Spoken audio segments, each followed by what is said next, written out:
Mula sa City Hall ng Malabon, wala pang 4 na minuto ay mararating na ang Concepcion Market. Maliban sa mga gulay at karne, sinasadya ng mga mamimili ang pwestong ito ni Lyra. Mapapadalawang tingin talaga sa laki ng itinitinda niyang okoy. Hunyo noong nakaraang taon lang, nagsimulang magtinda ng okoy si Lyra sa palengke. Dati kong trabaho, office girl talaga. So, Disney princess ang atake ko talaga. Kaya nung napunta ako dito, para na akong kargador na di ko alam. Lahat na ginagawa ko. Kahit daw nag-viral ang kanyang panindang okoy, hindi raw ito hype lang. Sa mga bumibili sa amin, ilang beses silang bumabalik. Yes, napakadami na naming suki. Meron pa nga kaming suki, taga Makati, pumupunta pa dito. Okay namin, kahit walang suka, masarap, kahit malamig, masarap. Masarap, malaki pa. Pwede pang pulutan, pwede pang merienda, pwede pang ulam. Masarap, halutong.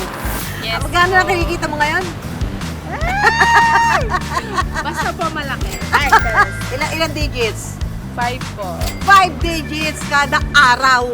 Alam mo, napapatingin lahat ng dumadaan dito. Sabi, okoy ba yan? Cover my face? Daming hipon ha, mabilang nga. Siguro more than 20 pieces. Nasa 25? Tama, mga nasa 25. Parang gusto ko inumin yung sausawan mo. Sarap yung ulam nito. Tapos halimbawa may munggo ka. Wow. Ginisang munggo, nasa ka ito, panalo.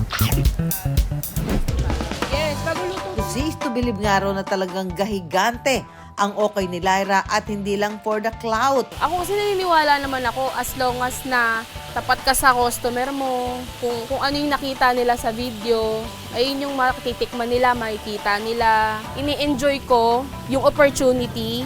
Talagang minamanifest ko more opportunity. Pinifeel ko yung moment. Tuwing pananghalian, ganito ang eksena sa karinderyang ito sa kahabaan ng Summer Street, South Triangle, Quezon City. Mahigit 1 taon pa lang itong bukas, pero pang-blockbuster na pelikula na ang haba ng pila. Ang binabalik-balikan daw ng kanilang mga suki. Ang mga paninda rito, lutong bahay. Pati ang pangalan ng tindahan, galing din mismo sa kanilang bahay. Bago namin to naumpisahan, parang mga 10 pangalan tong ginawa namin. Tapos, nung ipapaprint na namin, biglang lumabas yung anak ko. Mami, bakit ang dami mong negosyo? Wala akong pangalan ni isa. So sabi ko sa kanya, sige anak, bigyan mo ako ng mag-rhyme dun sa pangalan mo. So siya yung nagbigay sa amin ng looks. Sa unang araw pa lang daw, ginulat na sila ng kanilang kinita. When we opened that day, ang ginol pa nga namin muna 5,000 to 8,000. Hindi namin inaakala na mag-15,000 kami nun. Ang naging star dish ng kanilang karinderya, authentic Loming Batangas na talaga namang hindi tinipid sa sahog at garantisadong nakabubusog.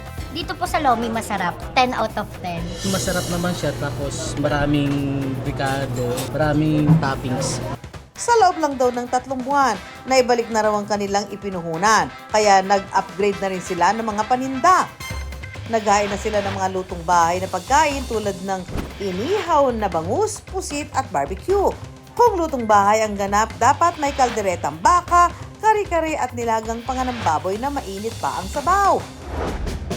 Ang maliit na kainan para sa 30 tao, kaya na ngayong magpakain ng hanggang 200.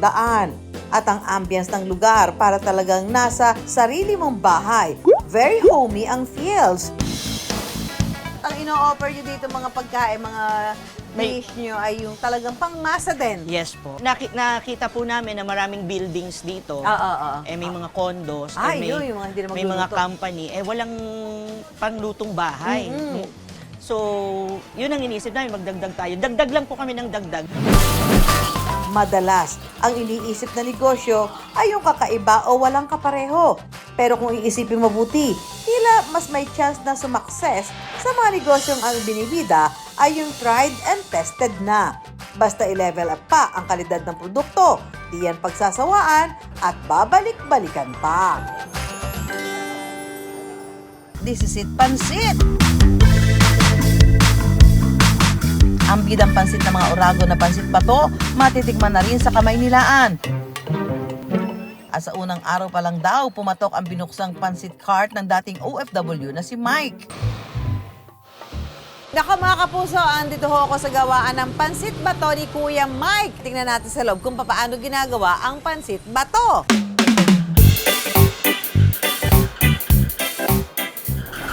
Ano ba? Gumagawa ka bang kumot?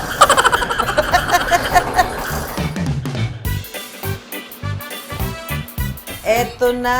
Ang ganda. Parang buhok ni Rapunzel. Matapos ang isang oras sa steamer. Luto na to, di ba? Ito na po. Ito na yung isa sa mga exciting part. Lulutuan tayo ni Mike ng kanyang pansit bato. Dahil Bicolano, gusto niya raw ipatikim sa iba ang ipinagmamalaki nilang pansit bato.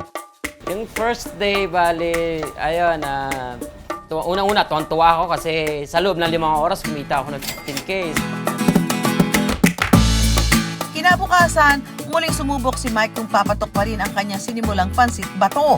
Second day, ayun, nagtuloy-tuloy na, nagdagdag na naman ang panindang, so maabot na nakaka 50 to 70 kilos na kami a day. And the next day, ganun din naman, nagiging 100 kilos a day.